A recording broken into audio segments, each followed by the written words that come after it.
आहे तर आपल्याला आपला कस्टमर पर्सोना डिफाईन करावा लागणार आहे. That is the first step, की exactly who is my customer and what is his or her problem which I am trying to solve.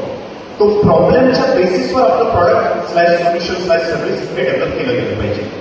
माझ्या मागच्या 12-15 वर्षाच्या एक्सपिरियन्समधून मी हे शिकलो की खूप वेळा जण इथे चुकतात.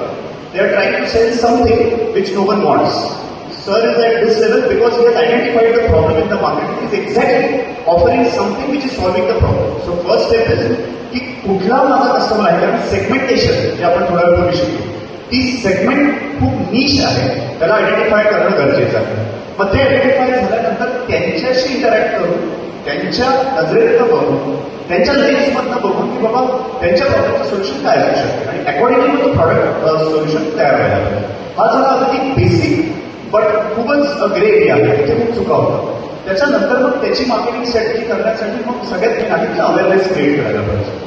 अवेअरनेस इन टर्म्स ऑफ जिथे जिथे तुमचा कस्टमर आहे तिथे तिथे hybrid model, digital that is online plus offline. कारण बरेचसे लोक फक्त डिजिटल डिपेंडेंट असतात आणि बरेचसे लोक ऑनलाईनचा फायदा घेत. तर तुमचा कस्टमर जर का डिजिटल आहे तर you have to be digital. तो जर का ऑफलाईन जास्त प्रेफर करतो तर तुम्हाला फिजिकली तिथे जाऊन कुठल्या वेमध्ये तुमच्या प्रॉडक्टची पोझिशनिंग करता येईल तिथे थोडंसं रिसर्च ओरिएंटेड काम करायला पाहिजे. आणि मग जे 4 P's आपण म्हणतो, प्रॉडक्ट प्राइस प्लेस प्रमोशन, त्याचं एक कॉम्बिनेशन व्यवस्थित हे करून मग तुम्ही त्याची स्ट्रॅटेजी तशा डिफाईन करायला पाहिजे. आय अंडरस्टँड हा थोडा हाय लेवल हे झाला, but because when I work with some of my clients marketing consulting करतो तर त्यांची खूप डिटेल ओरिएंटेड आपण प्रॉब्लेम समजून आणि मग अकॉर्डिंगली त्यांना गाईड करतो.